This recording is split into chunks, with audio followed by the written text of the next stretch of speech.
Now, earlier on, we had the take on the economy from Mavis Owusu-Gyamfi with the Africa Center for Economic Transformation, the state of the nation as far as the economy is concerned. Let's hear her.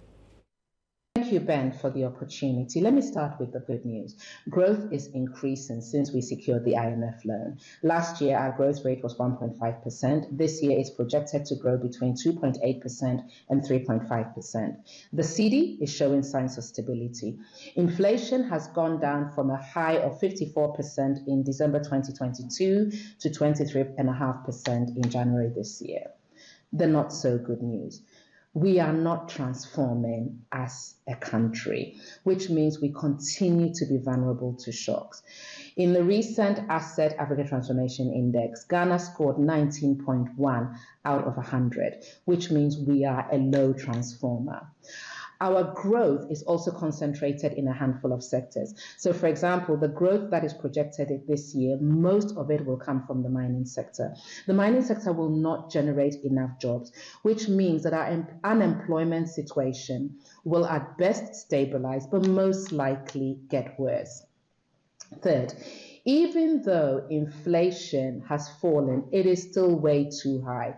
The cost of basic things like food, water, electricity is too high for the ordinary Ghanaian.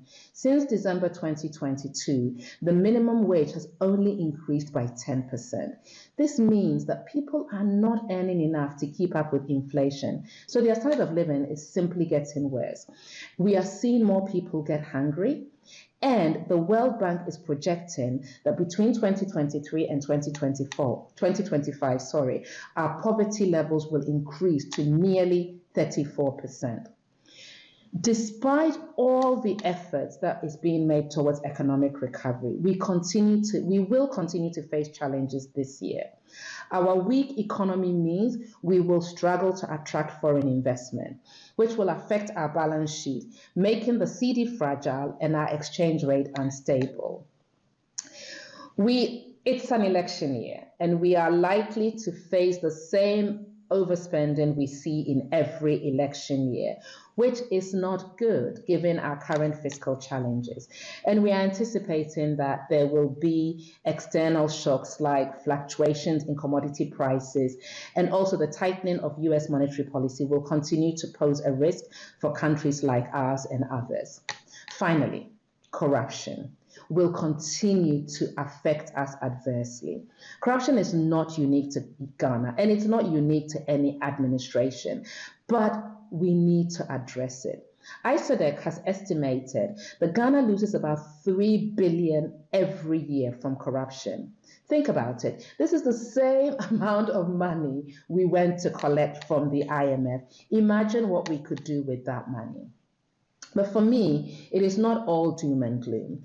We have opportunities going forward, and we must use the momentum and attention of the election cycle to nudge our leaders in the right direction. First, we all need to agree on a national transformation plan that is focused on diversifying our economies and making us more export competitive.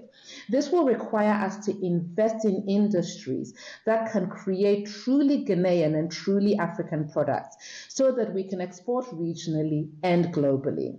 We will need to invest in the skills, infrastructure, and technology that will enhance our productivity in key industries. There is nothing stopping us from growing our textiles, chocolate, art, pharmaceutical, agro-processing, etc. industries.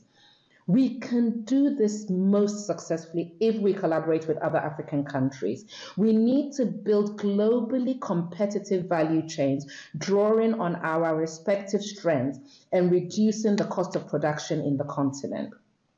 Second, as we diversify our economies and improve our export competitiveness, we must ensure we broaden our tax base so that we can generate our own resources to invest in services and job creation for our citizens rather than having to rely on borrowing all the time.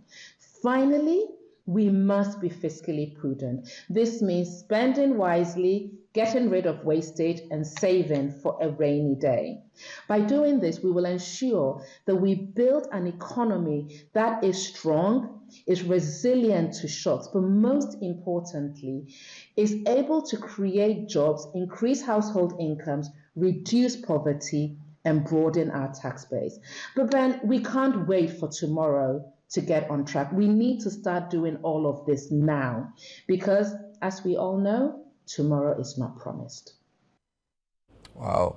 Awesome. Mavis, that was amazing. Mavis Owusu-Gyamfi, Africa Center for Economic Transformation. Special edition of The Point of View. When we come back, we'll try and squeeze in education and media. Stay with